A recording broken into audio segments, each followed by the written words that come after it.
Okay. Black is my go-to. All right. Hello, everyone. Does anyone know what this is right now? It is the final session of Startup Boston Week, the 9th annual edition. And you have all made it through a very packed day. So congratulations. So you've heard the spiel enough times already about who we are. We try to connect the Boston startup ecosystem. We try to provide support for anyone through the ecosystem and provide a lot of learning opportunities. I'm Grace. I'm going to be your host today. Also, shout out to Suffolk University for providing us with this space to hold this incredible conference. They care a lot about the Boston startup ecosystem, and you can go learn from them how you can get involved with Suffolk, whether that's seeking opportunities for yourself or contributing to the greater ecosystem. Now, without further ado, I'm going to hand you over to the last and quite possibly the best of the day panel of speakers we have. So give it up, guys. Final panel of the day. Thank you, Grace. You all hear me? Good. And thank you again, to echo what she's saying, to all of you for being here at 5:30 p.m. on a Friday. It means the world to us, and we'll hope to make it fun for you. My name is Meredith Jacobson. I've been working with influencers from the entire spectrum of the most nano you can imagine that don't even have a profile yet to high-level celebrity influencers since 2014. So I've seen it all. And actually from both sides of the table too, and both being on the brand side and managing a creator. And one thing that I always talk about when I'm speaking with startups or small businesses who are looking to get into the space and thinking about micro influencers, the somewhat frustrating thing is that I actually don't believe that micro influencer can be defined by a follower count or a level of engagement or how long someone has been creating content. I think that the most important thing to know is with every influencer and creator, they're all at their own journey and doing their own thing with their own individual business. And so it's kind of what makes it so chaotic. But on the flip side of it, like that gives you as a brand an opportunity. Whereas if you're a company that offers genuine value, you can start any day of the week with influencers that are small, sometimes even big. And ultimately, when it comes to working with micro influencers, you just have to hold yourself accountable to making sure that you're setting yourself up from a goal standpoint of understanding why you're activating the influencers and what you're hoping to achieve. And as long as you're clear on that and you're not asking for more than you should be with those goals and those budgets, then that's how you get yourself off to a really great start and a powerful start with micro influencers. I'm going to hand it off to my lovely panelists to introduce themselves as well. Awesome.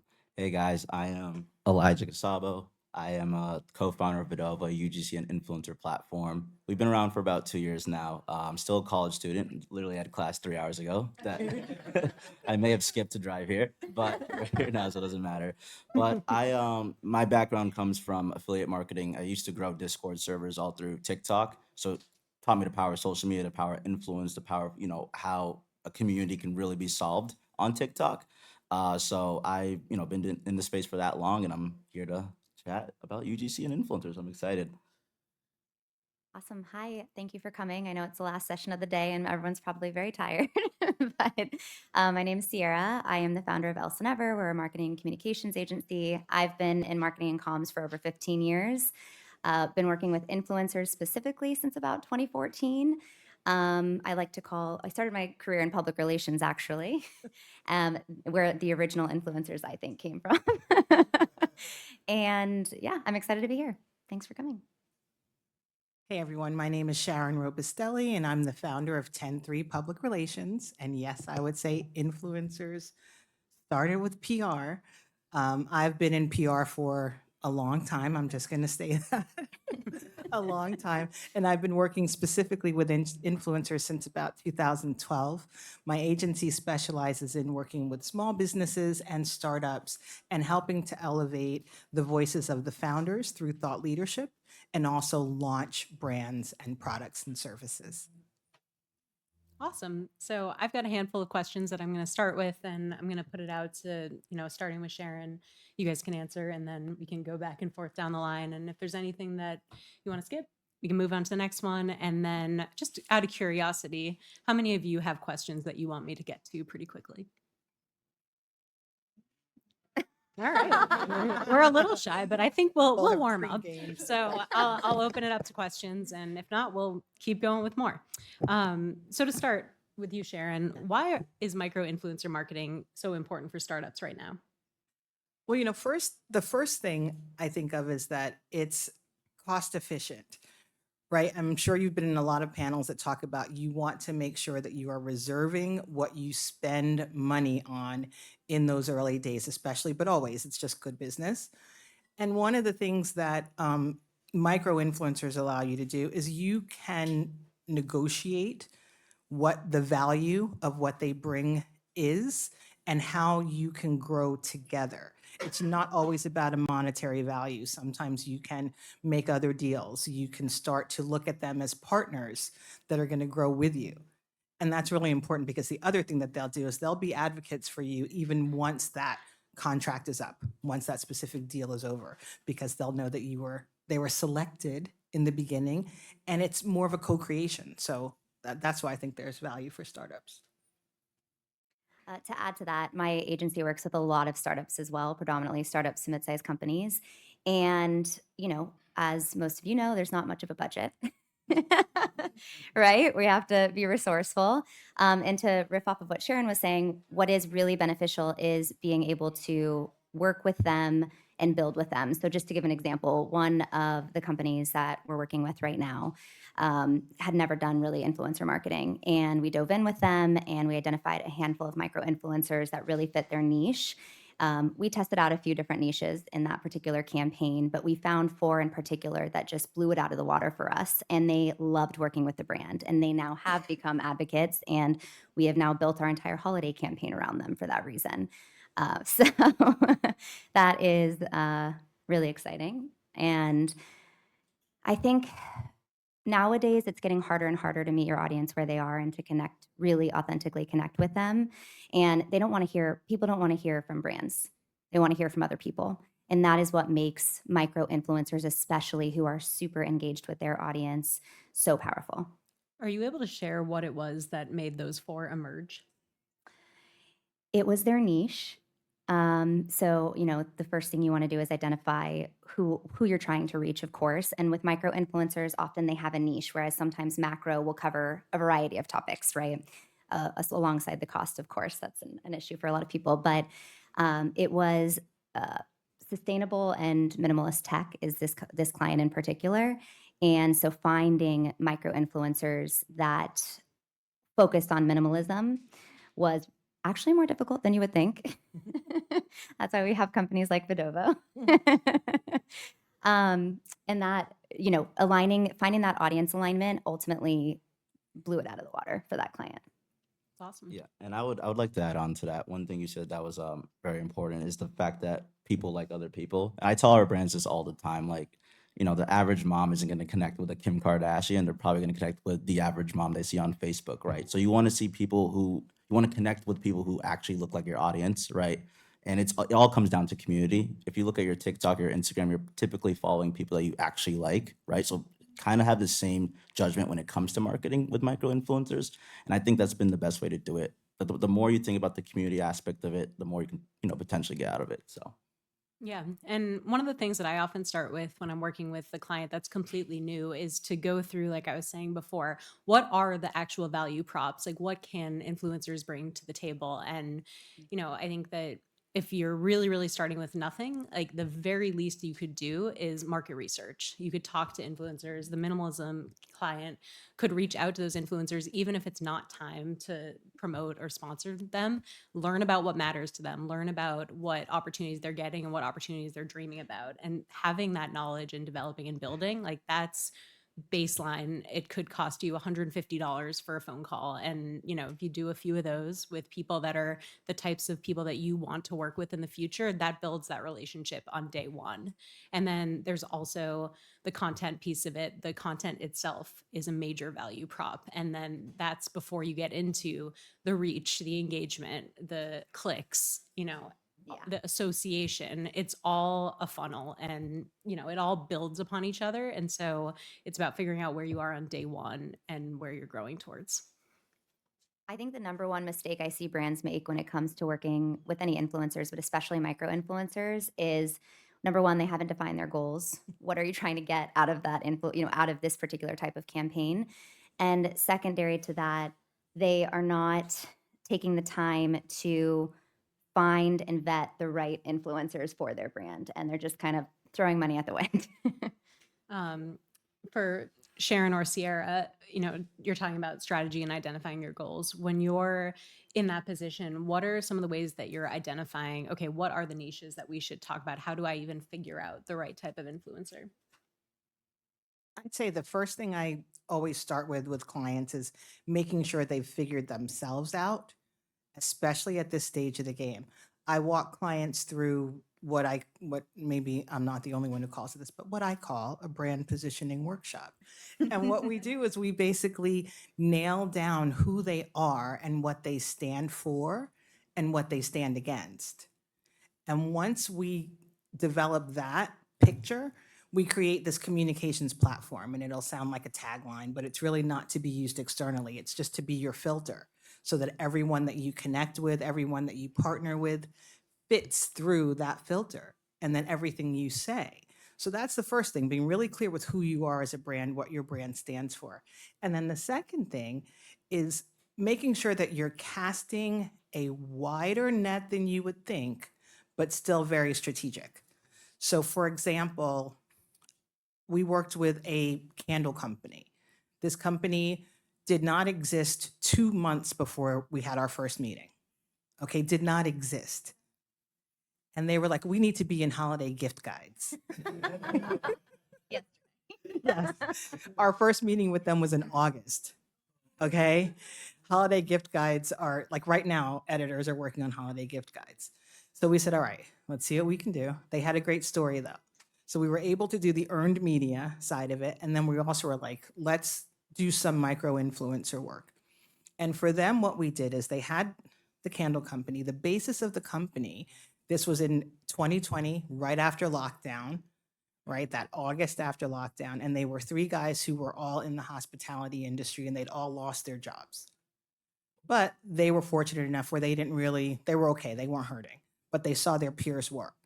So they wanted to do something where they could give back. So they created this candle company, and the scents were inspired by all of these wonderful vacation destinations around the world that no one could go to, right? So they had a great story. And so we came up with their communications platform, and it was like Next Stop Candles takes you where you want to be, even if you're staying where you have to be, or something like that. So then when we went to the micro influencers, we were like, let's look at category adjacent. We're not going to look at people who like candles, although we may find someone like that. We're going to look at travel influencers. We're going to look at people who talk about herbs and herbalists and things like that that go together with the fact that your scents are vanilla and lavender.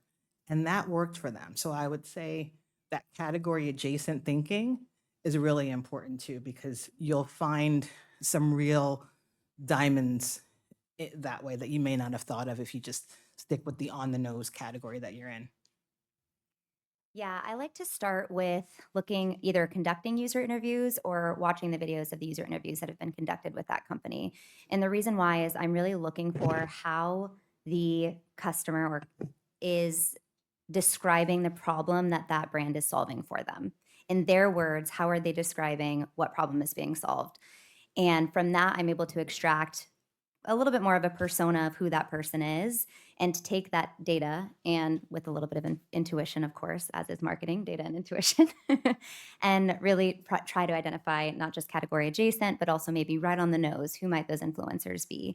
But really listening to the language that's being used to help identify what kind of person that person would connect with. Like Elijah was saying earlier, we follow people that we connect with. And what the best thing about micro influencers is there's still that level of authenticity that often gets missed when you get to that macro level. And so figuring out where those matches happen, it's like matchmaking is where I go. So Elijah, once somebody has a strategy in place, what are some of the tools that are available to them to help them find micro influencers? Yeah. Well, obviously, I'm gonna plug mine. But so I would, obviously look at UGC platforms. And just to speak, not just to mine, but to all of them, I feel like they're all a testament to the creator economy. I have respect for a lot of the other founders. I've met with a lot of them. We all have the same objective: get brand good content, help brand find good creators. But I truly believe you want to find the ones that actually have the right approach, right? And I think because we were put in a position where we had to bootstrap, which I'm assuming a lot of founders in here are bootstrapping, we had to, make very tight decisions where, we didn't have all this raised money, so we couldn't follow investor KPIs, which typically lead to revenue, which obviously leads back to brand acquisition. It put us in a position where it's like, let's just focus on getting good creator talent. Because at the end of the day, the brands, they just want good creators. They just want good talent. So I think Vidovo is great because of that approach. When it comes to affiliate marketing, I like to make the argument, and I was telling a brand founder this the other day. I think it's smart that founders start creating their own content. It might sound crazy, but whether it's LinkedIn, blogs, TikTok, just post. I mean, it took me a while to climb over Cringe Mountain, but give it about give it about 2 weeks, you won't care anymore, right? And it'll teach you more about yourself, more about your voice, and more about the people you actually want to find, right? The people that can resonate with you. So I think using usually platforms like Vidovo, affiliate platforms like Super Affiliate to find affiliate managers, and also using influencer platforms, probably like Grin, might be a little too expensive, so maybe not. Sprout Social, also expensive, so ignore that one. Maybe Aspire is a better option, right? So I would those are the tools I think are the best. I think Google Sheets is free.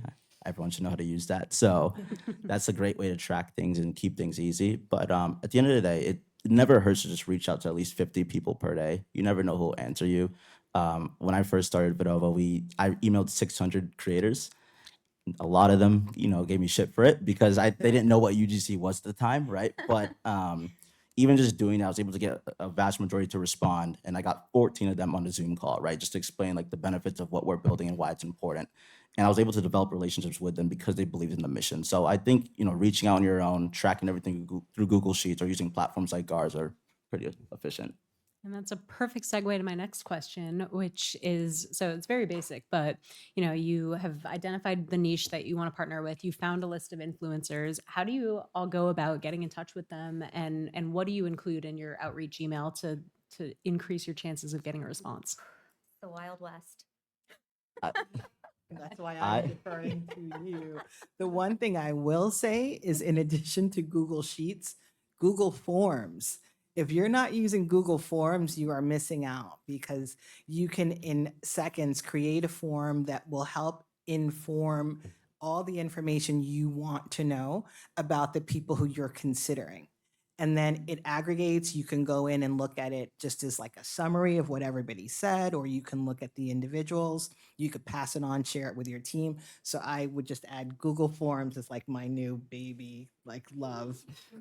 No, it's really good. Yes, Yeah. and Also it's free. free with your, It's also with free, your yeah. suite that you already are using. I'm very big on subject lines. I think you want to grab that creator's attention, and like mine are like super funny, like just anything to get them to open the email. But you don't want to be super basic. They obviously love seeing a brand name. They want to see if it's paid or gifted. I will make the argument. I feel like the creator economy is becoming so transactional, right? So you're going to see a lot less gifting, but it's still possible. But I think subject lines are the most important part. And I usually just put their name, maybe a dash, all lowercase always, right? Because it's unusual most of the time, and your open rate will be a lot higher. Trust me. So I would recommend that. Yeah, I would also say having both a personal account on as many social platforms as you can, as well as a brand account, of course, because the first thing they're going to do is go look for your brand account and look at your website. But they're on social; that's the world they exist in, so they're going to right away put the handle in and try to find you.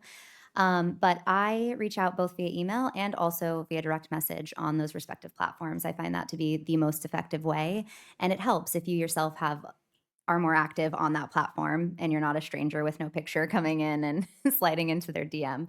I think I would say equal parts email, if you can find their email, which is why I said it's a wild west. This is again why platforms. Am I going to get an affiliate fee? I'm kidding. You should. Why- Well, they are really good. You should use Instantly is very good Yeah. for cold outreach. That's what we used to get like our first 1,000 creators. I would highly recommend it. It's fairly it costs instantly, instantly. And Apollo.io is great for finding Yes. people. Yeah. Yeah. Yeah, we are. I don't know about creators though. I would make the assumption. Yeah, right? yeah. Creators, the great thing about micro influencers again is that they usually don't have talent managers yet. And that's where things get a little bit more complicated.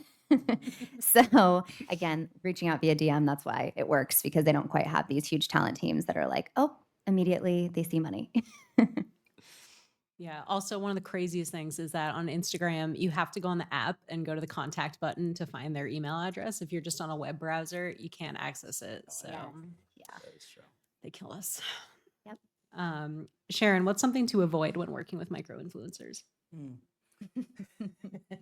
Something to avoid. Well, the first thing that comes to mind is just avoid two things. Avoid working with a micro influencer because you love their personality, but their content has nothing to do with what you are looking to talk to people about. So many people will have an idea of someone, I follow this influencer and he's great. And it's like, well, what does he talk about? He talks about snowboarding. It's like, well, are you selling snowboards or snow? No, but he's great. So make sure that you've got the right topic or that topic adjacent vertical that we just talked about. It sounds silly, but it happens a lot because people, again, they feel like they know them. They want to work with people they like. But make sure that the people that you like also speak to the people you want to be speaking to. The other thing not to do is, how do I say, don't be too prescriptive, but also don't leave it up to the influencer to create your program. So many times we either will go from, I need to tell them exactly what to say, and they can only say this, and they have to say it this way, and they can't say this and this, they have to use this hashtag. Or the other side of it is, I hired them for their personality and who they are, so I don't want to tell them what to do and what to say. But now you are sort of penalizing them for you not having your strategy in place. So there's a fine line. Yes, you want the value of who they are, but you also want to make it very clear what you're looking for them to do, what a win looks like for you, and how they're going to help you achieve that. Well, then let's talk about a brief. Because that's something that you can do Yeah. right away. What should be included in a brief? The way I like to go about briefs, I made this guide, so I can send it to anyone if you want it. Is I call it like a light brief. So you just give them content examples, USPs, talking points, hook examples, The USP.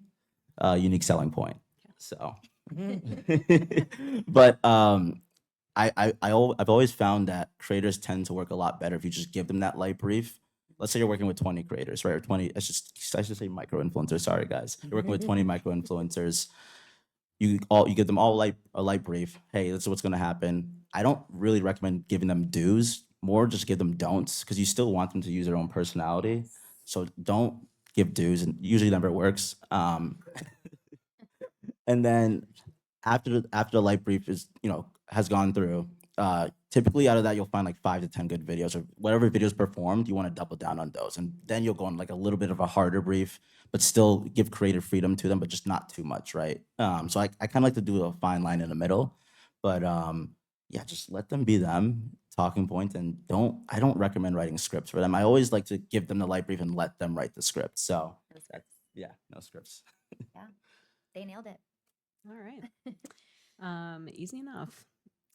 So, do each of you want to just give one, like if somebody in here is looking to get started with micro influencers on Monday, what should they do? What are the first 1 to 3 steps that they should take? Define your goals. Are you looking for brand awareness? Are you looking for direct ROI? Are you looking for, are they going to be participating in a very specific campaign?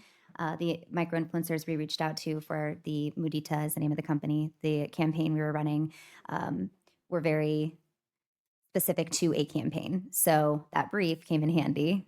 You never want to be too big, but not big enough. So that would be step one, define what your goals are. Step two from there is define your niche. So again, is it a minimalist influencer? Is it a beauty influencer? Is it, I mean, SaaS, software influencers exist as well. LinkedIn has also brought to the table a lot of different types of content creators than I've seen before, which is great for B2B. And then the third step would be identifying what platform and tools you're going to use, obviously, because it takes a lot of work to manually do that discovery. So finding that platform is absolutely, it's worth the little bit of cost to help you scale that.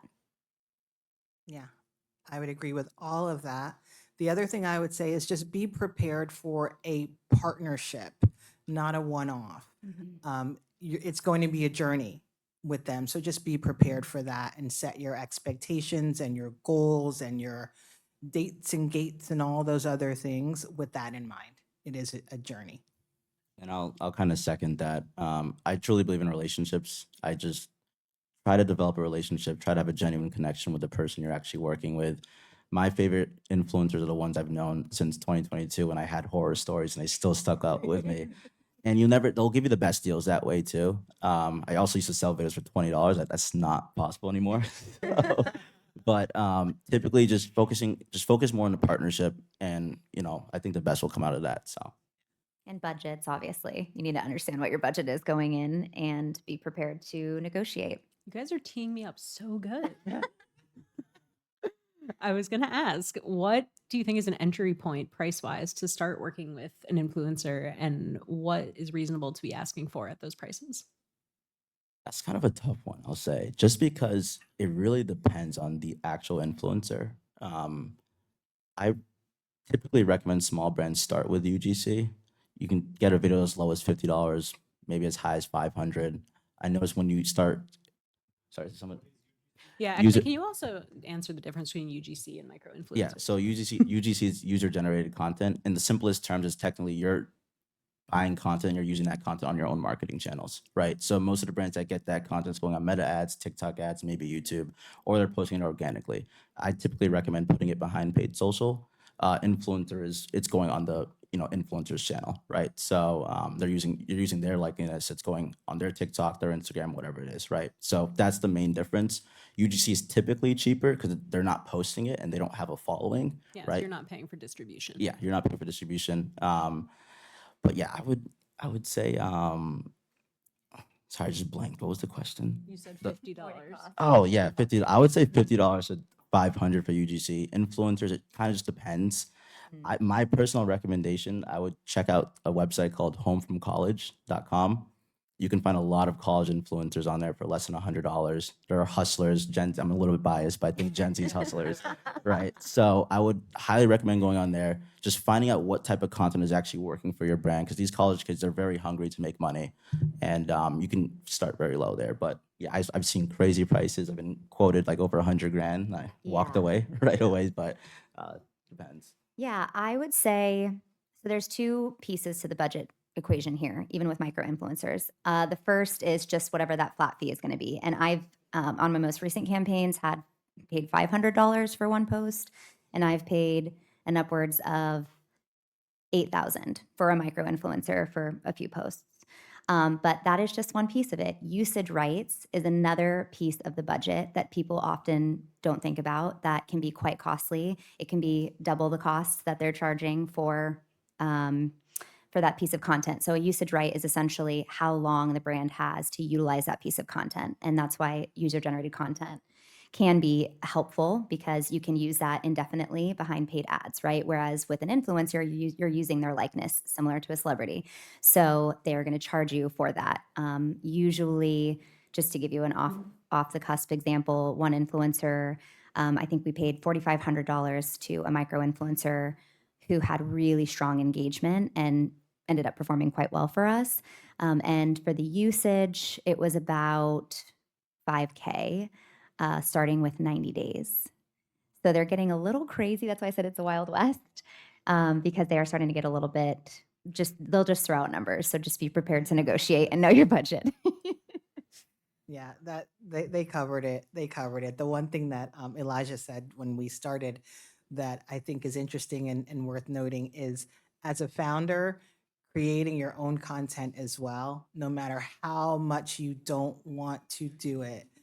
There's a whole trend on TikTok right now where there's a founder who clearly does not want to be there. And it's just a caption that says, an influencer wanted $4,000 to take a picture with my muffin from my bakery. So I'm just going to stand here holding my muffin.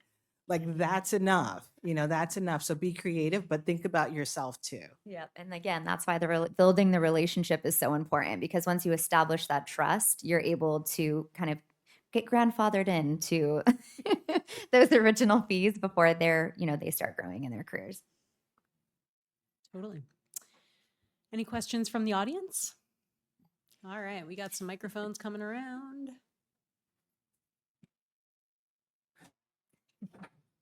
Hi, does it change by the number of platforms you want them to post that to? Oh yeah. Yes, absolutely. That's why those briefs are so important, because you want to include exactly what the deliverable is. So content aside, what are you asking for them? Because that will absolutely impact cost. And the more platforms that you're tagging on, they'll typically charge a little bit more. But again, with micro influencers, you can find really good niche ones that will say, you know what, I'll do this for $500 and I'll post it everywhere, because it's good for them as well, content wise. Okay. But like, how crazy have you seen it get where it's like, it's the same post, just put it on YouTube, put Gosh. it on TikTok, put it Yes, on but they have Insta. different follower counts on each Yeah, platform.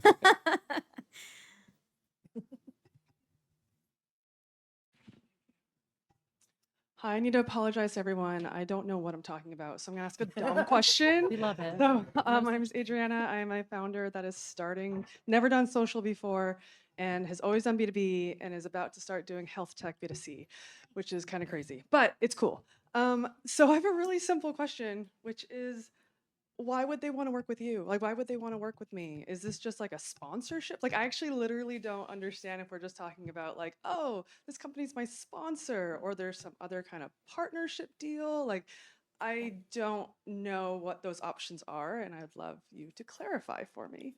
Thank you. And sorry for everyone that already knows the answer to this question. No dumb questions ever. I can start, and then Elijah, if you want to take Yeah, it. sure. So, this is what. So the creator economy is very transactional. That goes with that is an unfortunate reality. So the first piece will be financial reasons, genuinely, but then secondary to that, finding your niche and finding someone. I don't know anything about your startup, but let's say it's focused around chronic illness. Finding micro creators who have experienced chronic illness, who have a passion for that and speaking on that and building that that's why they'd want to work with you, right? Because you're doing something to help solve something for them or something they're passionate about. So finding that niche is really important. She stole my words. But no, seriously though, I think it just goes back to relationships. You want to make sure there is an actual why behind it. I typically for me, like if I see a creator just send me paragraphs of, oh, it needs to be like this, like I'm looking for this amount of money, X amount, like, I just leave it alone. I like the creators who actually have a genuine interest in what I am building. So I would just make sure that's established in the beginning. If not, can be a red flag. Is it bad? Not really. I mean, it is. They're trying to get paid. So I don't blame them, right? But that's what I would add on. But also, I mean, if what you're doing provides value to the creator and to their audience and to the world, then like creators have big content calendars to fill. Like they have to create a lot of content for these platforms, especially Instagram. Like the algorithm is so demanding. So, if you give them something cool to talk about, that's also it's important. And you can set up long-term campaigns. It doesn't just have to be a one-off. You can say, hey, for 6 months, I want to work with you for this retainer, and I'll send you some swag. And the last thing is that there's also credibility for the creator, for their audience to see that brands are partnering with them, no matter how small. Yep. And you said you're B2B, right? No, I'm B2C now. B2C. Okay, B2C. I've Okay. always done B2B, Yes. never done social. Now I'm B2C and need to do social. Well, So we all liked that question. yeah, it's more fun. I'll say that. Exactly. Hi, my name is Chris Folsey. I'm a founder, small creator on TikTok. I have a comment and a question. So I think a really good example of a founder who's building on TikTok, he's YC backed. His name is Lucius McDaniel. He founded a company called ByteSite. He went super viral like 2 months ago. Yep. It totally crashed the app. He's really a wonderful guy. He'll connect with you on TikTok or LinkedIn. My question is centered around if you're seeing creators come to you with, or I guess come to startups with questions about, instead of getting paid like totally upfront, getting like an equity stake like Alex Earl did with Poppy. Or there's a creator, a Black creator whom I love very much named Tony Bravo, who has been like collaborating with brands, particularly Road Beauty, on products. And so I think those are interesting integrations with startups and emerging companies. So I'm wondering if you guys are seeing that. I'm seeing Yeah. a lot of it. Yeah. Yeah, there's a lot of it. Yeah. Yeah. I mean, Mr. Beast is a great example, I would say. I saw a post on LinkedIn the other day, and I might butcher this, but there was a difference between celebrity-backed brands and creator-backed brands. I would make the argument. I think you can find an influencer who'd be open to that. One of the brands we actually work with is backed by an influencer. Like she's the face of the company, but I work with a founder who's nowhere to be found, right? So it is doable. I would recommend it. But yeah, that's what I would say. Yeah, I've seen the equity play and I've also seen product development. So, creators getting extremely involved in building out the company in exchange for being a little bit more of a face. Yeah. Yeah. And I think that goes to the benefit of that co-creation because then they really have a reason to be along for that journey. So there's a lot of benefit to that model that goes beyond just the monetary Yeah. program. But at the same time, if you're going to build your entire marketing on their back, like you got to make sure that the proportions are making sense. Yeah.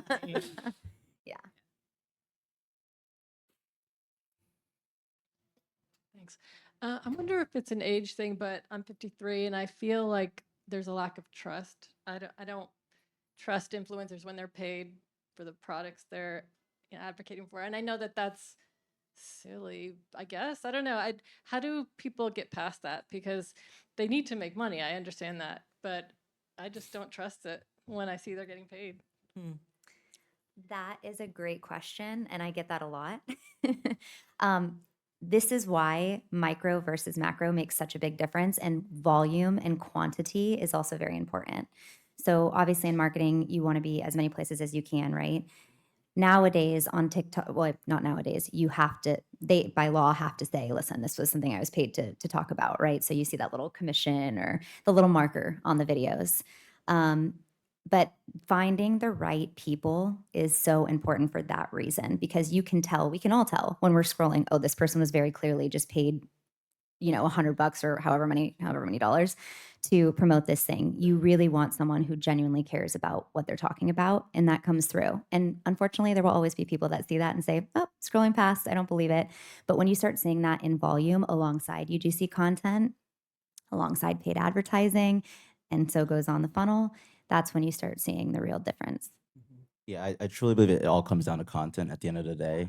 Like they just have to be good at creating content. I always tell our creators, like, please try the product before you actually create content behind it. Are they always doing it? Maybe not, but it does come down to content. So that's what I Yeah, no. And I mean, the biggest influencers, the most successful influencers, they will not take a partnership from a product they don't use or don't believe in, because no partnership is worth more than their audience's trust. Mm-mm. Yeah. Yeah.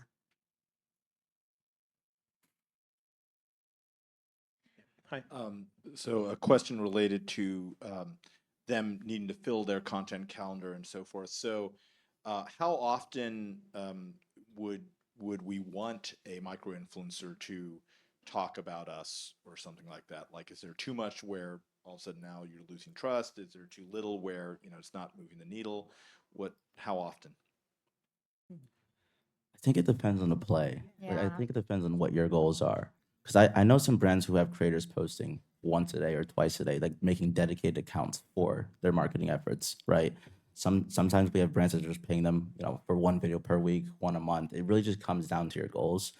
I always like to make the argument that, the more the better, as long as it's across more creators, I think, because you want to like create that volume spike. The more you're spoke about, the algorithm will pick that up, right? There's a video that actually went out about us. I had no idea. One of our interns brought it up on the call, and it was an influencer who spoke about us. It's at 1 million views right now, and she started a trend just by that, right? And now other influencers were speaking about it. So now we're getting around 100 creators per day just from that, strictly due to buzz, right? So you want to, well, that was organic. So we didn't pay them to do that, right? But you definitely want to make sure you're creating buzz. So the more, the better, at least across more creators. That's what I'm seeing is working. And something to keep in mind is it's not just about them holding up your product or talking about your product. There's other things you can do. You can do giveaways, you can do challenge campaigns. That is, so I look at, okay, where can I plug them into a paid campaign that is very specific? Maybe it's Q4 holiday. And then where can it be evergreen? Let's do, a giveaway during this time. Let's do a challenge with this creator to hopefully spike some virality and get other people talking about this and, creating a hashtag challenge or whatever it may be. Yeah.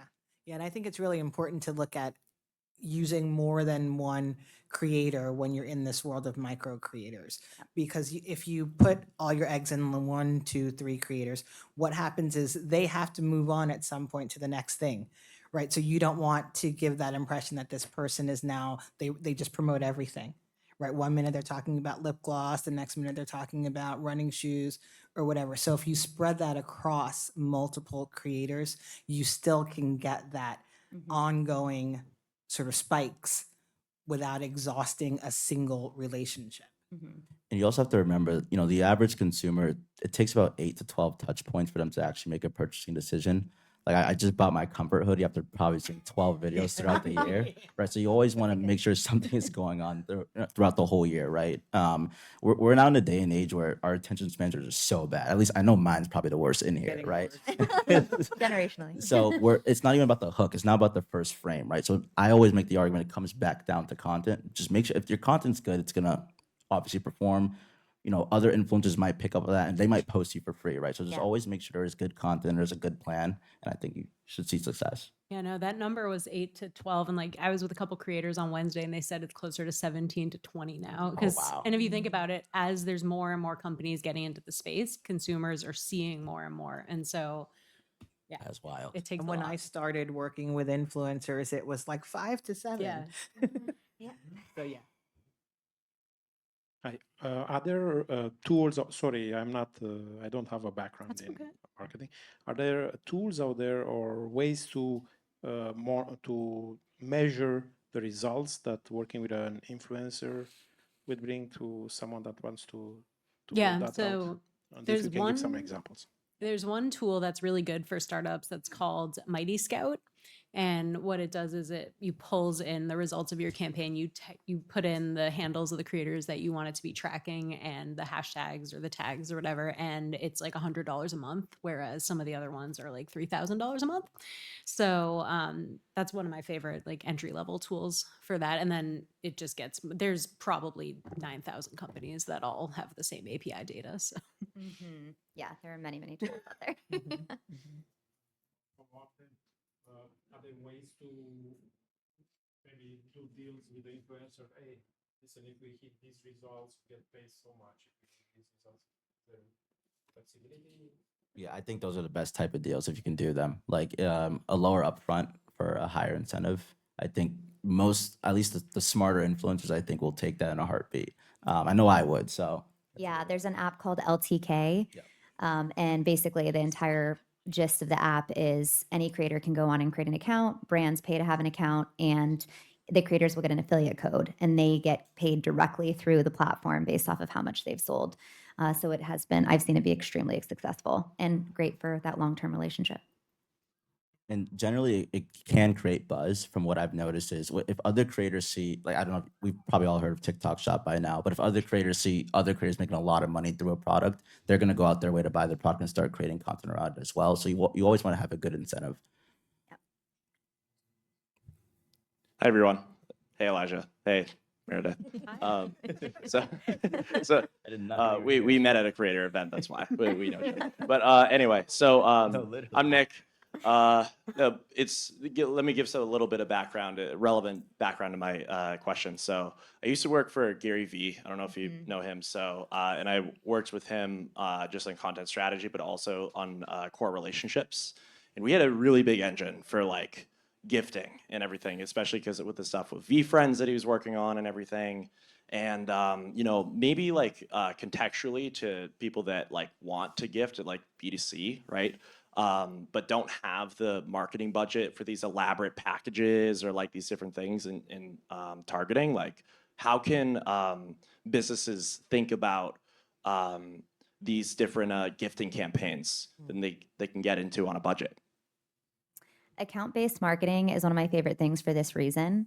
I heard it spoken about a little bit ago in a different session, but essentially, I like to what I could call stock those individuals that I'm wanting to gift and really understand them inside out.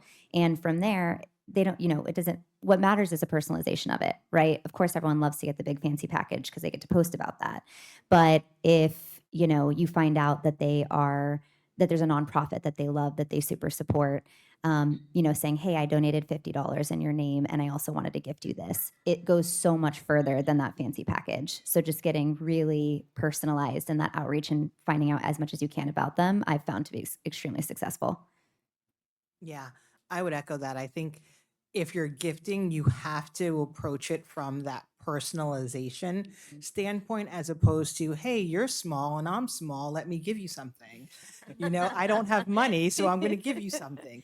It has to be, I know you, I care about what you care about, and I think your audience would love to see you interact with this product. I think our messaging aligns. Like, it's really about knowing them in that way and building that relationship, because you don't want it to feel like this is the best we could do. Anyone else? Hi. I founded a app called Meet Easy. It's a social connections app, so B2C. And as Sierra rightly pointed out, budget is a real factor when we're trying to create awareness for this app. So I'd like to get your perspective on when we go to market with this app. Do you have a recommendation on whether it's UCGs or micro influencer? Which one gets the biggest bang for our buck? Wow. That's an Elijah question. That's a To tough one. start, yeah. I would say, well, I'm gonna make the argument for UGC just because it's cheaper. Influencers are pretty expensive, at least from what I know. So I always recommend a brand starts with at least 10 pieces of content. I also recommend the founder creates content if they can, whether that's on Twitter, LinkedIn, just for B2B purposes. But obviously, you're targeting consumers, so probably TikTok and Instagram. Um, I think everyone should be looking into meta whitelisting. It's a very cost-effective way to drop your CPMs by almost like 20 to 40%. I think 70% of our brands now are only doing meta whitelisting ads, right? Because you can save a lot of money actually running the ad through the creator's account.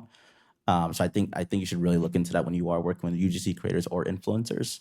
But I'm gonna make the argument for UGC first, right? And then whatever is working in UGC, then shift it over to influencers when you do send those briefs. So hey, these 10 videos worked when we were running ads. We think these influencers should at least follow this type of package or what we're doing. So that's what I would say for that. 100% agree. I think UGC gives you an opportunity, and putting a little paid spend behind that UGC is really a very effective way to measure what kind of content is working best and then back into finding the right micro influencers to work with from there. So whitelisting is you're basically running the ad through the individual's account. So instead of it saying, I'm just going to say a brand name, ReadyRx, for example, it would say the creator's name and ReadyRx or just the creator's name, right? And typically the CPMs, like I don't know, well, I don't know who's using it right now, but the CPMs drop by a lot, which is great because you're saving a ton of money. Consumers are obviously more likely to trust the ad because it's coming through the creator's actual account. And if the content is good, then the ad will perform, and at least from my experience. So. Yeah. Hey, everyone. I have a question just related to what I'm planning on doing, which is raising a crowdfunding campaign. I'm curious, have you guys had any experience in using micro-influencers or UGC specifically to help promote the crowdfunding campaign? Thanks. Yes. Yeah. I've worked with a lot of nonprofits actually, and we have effectively used both UGC and micro influencers. I feel like a broken record at this point, but you really have to make sure you're finding people that are passionate about what you're doing, that are going to speak to it as authentically as possible. And it's so powerful because, again, instead of the brand or nonprofit saying, hey, we're trying to raise money, help us. You have real people that are saying, I love this nonprofit or I love this organization and this is what they're doing, and they're raising money. And sometimes you'll even find people that will help match donations in certain circumstances. But yeah, very effective. Yeah, the other thing that's great about that too is if you start working with creators or user generated content at that stage, you now have content that you can use as your brand grows. So the way that you can do that most cost efficiently is through that UGC content, and then you can use that, and you have your proof of concept, and you also have that audience endorsement right out of the gate. But the thing to remember is that if you're going to go with that approach, you want to be investing in the relationship. Like it's not going to be an email, hey, I've got this campaign launching next week. Could you please post about it on your Instagram story? Like they'll just ignore you all day. It's like really, it's committing to saying, okay, you're somebody who I want to be on my team as we go to market with this. And like they have to fully understand and the value and why they're part of it. I will say too, if it's not launched yet, if the product is not launched yet, it's a bigger hill to climb finding the right people to speak about it because they don't get to test it or use it or experience it. So I will make that Like disclaimer. prepare like 3 months of relationship investment. Like I don't want you to leave thinking this is easy. Yeah. No, it's not easy in that context. And be confident like in your communication, but also be right sized in that communication because so often we want to sound like our aspirational goal of who we're going to be, but at the same time you need to be who you are but be really confident in who you are.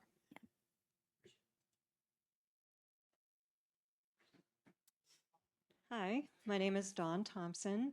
My company is Oracy, and I've invented a post-hysterectomy recovery and pelvic pain management device. Yes. Now, my question for you, this lovely panel, is who would resonate with my device? I'm imagining most of these influencers are younger, and although pelvic pain is prevalent for many women at any age, having a hysterectomy tends to happen a little bit later in life, even though it can happen at a younger age.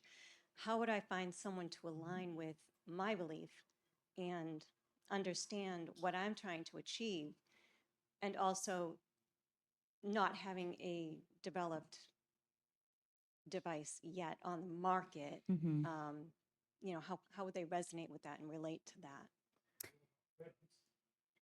Well, COVID really changed the creator economy in general. And the beautiful part of it, I would say, especially with the rise of TikTok during that time, is that there actually are micro influencers of all ages that you can find. So that's the first thing I want to say. There are plenty of micro influencers of all ages, especially at the age that might experience a hysterectomy.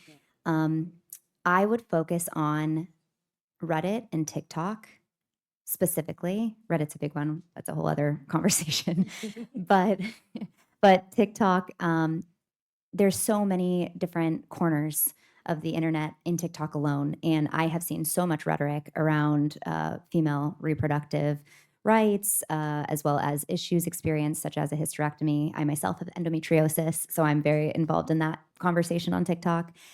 So it's easier than you would think. It's actually a lot easier, and I would venture to say even easier for you because it's such a serious and real experience that so many have had. Thank you. Yeah, and congratulations. Awesome. I have a quick question about UGC. What is your opinion about the AI-generated UGCs? I'm seeing more and more of these companies providing the service to create, millions of AI-generated UGCs. I'll be honest, when it first came out, and I think this was like January or February, there's a huge company that was just pushing it and everyone kept talking about it. And like 90% of my demos, that's all people would talk about. Was like, why don't I just get AI UGC? It's way cheaper. I was a little scared, I won't lie. But at the end of the day, it actually made UGC more important because, like I said, consumers are getting so much smarter. They're not falling for the AI crap. There's still a lot of good AI. I don't know if anyone's seen the AI bunny trampoline video. I fell for that. But I truly do believe it act. Sorry, what?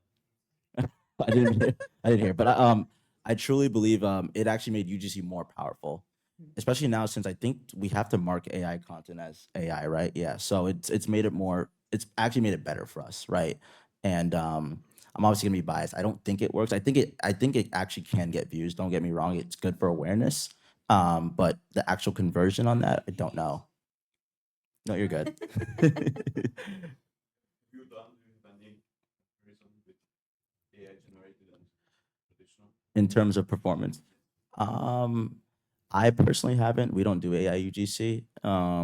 Some of our customers use AI UGC and our UGC, but just to prove my point, I do truly believe that it actually made UGC more powerful. So they're not using it. And I don't get me wrong, I think it's gonna be great. I think it just needs time to develop, right? Just like with every other AI tool, give it like a year or two, it might be even better, right? But as of right now, consumers want to see real stuff. So I've noticed it's gonna tend to perform better.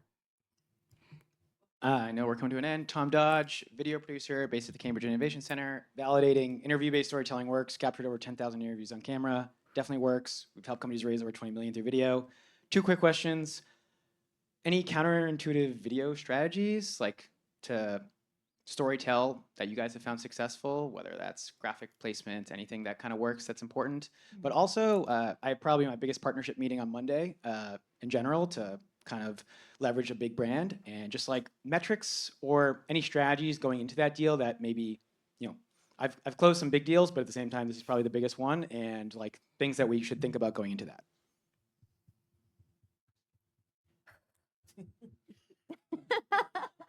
I'm not sure. Is this for like video production or? Yeah. So are Okay. you asking in the context of you would record video that they would utilize with influencers or UGC? So on the partnership deal, it's more like what metrics would help close a bigger partnership deal. It's centered around our video studio at the Cambridge Innovation Center. Got it. So they want to be the sponsor of that studio, and that will empower us to create content in which they're branded on. Right. And it's Wistia too, so pretty excited by that. Huge. So we're just, I just want to make sure I'm closing all the dots and making sure we're offering the most value to them in the most productive way possible through video. Yeah. I would, Conversions. yeah, I would say it depends. I would say it depends on their KPIs. I feel like almost every brand has different KPIs. Yeah. I'll be honest, I'm probably one of the scrappiest founders you'll meet. I used to go into calls with no idea what to say. I have a little bit more of a structure now to it, but one thing I actually had to learn recently is like most of these big brands just care, at the end of the day, just care about results, right? So one of the questions I'm always asking on that intro call is like, what are you looking for? Is it ROAS? Is it lawyer CPC? Yep. Like what exactly are you looking for? But yeah, I would just say conversions. I say conversions because there's a lot of data that backs video on a website specifically, lending to much higher conversions. Whether it's a landing page or a website, like I would really focus in on the fact that I think don't quote me, I want to say it's over 80% difference in conversions. So I would definitely focus on that. Everyone cares about the bottom line when you're in a pitch. And just make sure that you're asking them what success looks like to them. What are you measuring? Because we've had clients who we are, high-fiving at the results and they're like, yeah, but we didn't get any additional clicks on the website. And we're like, oh, is that how you're measuring success? Because we just got you in Forbes, we thought this was successful. So just don't be afraid to ask them what is important to them. As Elijah said, it makes a big difference. All right, we got time for one more. Sorry, Matt. So I'm curious. So my company does this thing called headsetless VR, where it can use your phone or something, the camera, to actually take your image and put you into the game. So everything we're creating, like just playing a game, creates essentially TikTok-ish content, right? And so I guess my question is for using social media to do what we're trying to do here. Should we be doing UGC, micro influencers? I guess just what's your thought about something where in this case, the games are producing themselves the sort of content you might post? I mean, both would work great. Yeah, but depending on your budget, similar to how we were answering earlier, starting with UGC is always a more cost-effective method. Because again, what is it that's going to land content wise? Because there's so many different paths I'm sure you can take, right? So I would start with UGC and see what sticks, and then bring in some creators and the gaming creators. I've seen them perform. So, so finding out what works and then going straight to those gamers and saying, hey, we want you to do some content. Amazing. Thank Thank you all. It's a great audience. And a round of applause for my panelists, too. All right. Thank you again all for being here. Another round of applause for our incredible speakers here. And also a round of applause for yourselves for making it through a very, very long day. All right, not to make the day longer, but downstairs right now we have the startup showcase and closing party happening on the first floor. Highly recommend going there. There's going to be a ton of new startups. I believe there are also maybe drinks. So, a little bit of motivation for you. Lastly, one last thing. You're going to see these QR codes around for 3 Circles Studio. That is our photographer for the event, Kevin Tai.